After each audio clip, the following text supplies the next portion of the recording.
5e édition du Salon Alpin à la Halle Olympique d'Albertville. C'est bel et bien parti, Pascal Barcella. Ouais, c'est parti ce matin très très fort.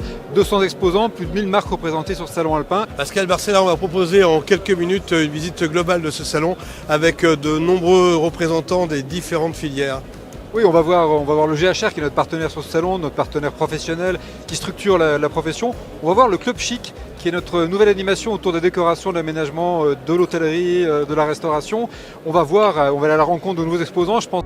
Pascal, la nouveauté de cette année, c'est le Club Chic sur le Salon Alpin. Alors c'est le Club Chic, mais c'est aussi un esprit autour de cette année paire du Salon Alpin. C'est la décoration intérieure, c'est l'aménagement, c'est la chambre, l'accueil, le desk, les endroits un peu particuliers. Et effectivement, pour nous aider à construire ce modèle un peu particulier, le Club Chic et son président, Philippe Jarniac, qui est avec nous aujourd'hui. Philippe, le Club Chic, c'est une association basée à Lyon et qui réunit un certain nombre de fournisseurs pour la tendance intérieure. Expliquez-nous un petit peu ce qu'on y trouve et quel est l'ADN de cette association.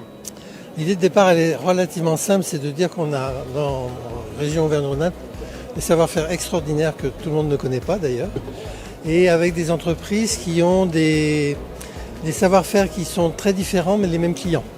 C'est-à-dire qu'on a des gens qui font du textile, du carrelage, du mobilier, etc.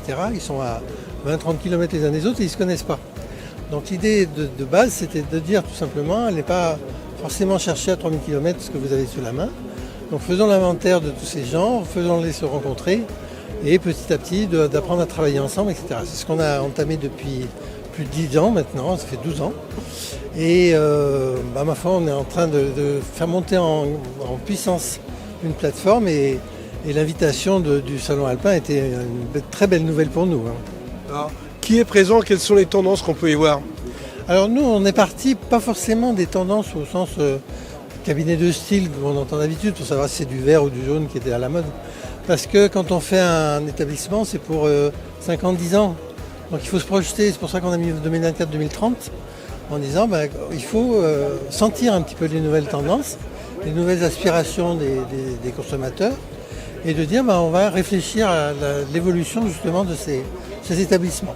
Donc on a choisi 5 thèmes, on aurait pu en prendre d'autres bien sûr, qui sont l'influence du réchauffement climatique sur les espaces, le nouveau comportement des consommateurs, la manière d'avoir envie de se retrouver, tout ce qui est bien-être, santé, etc., l'influence que ça peut avoir sur les restaurants, sur les hébergements. Ouais, ça c'était des thèmes qui nous intéressaient beaucoup.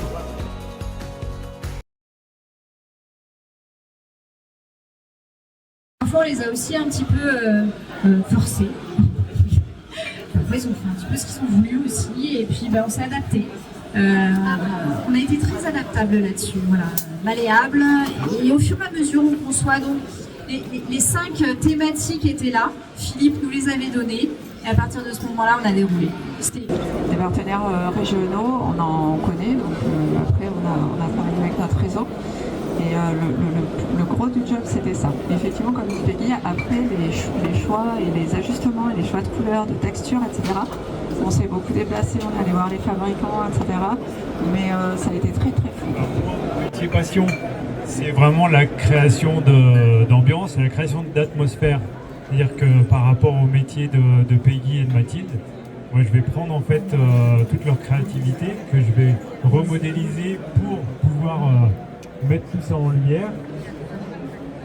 Et je dirais que, un peu comme en muséographie, on va faire des focus pour scénariser sur différents éléments d'un espace et aussi pouvoir créer toute la partie éclairage fonctionnel pour que l'utilisateur puisse se retrouver aussi dans quelque chose où il a un besoin spécifique.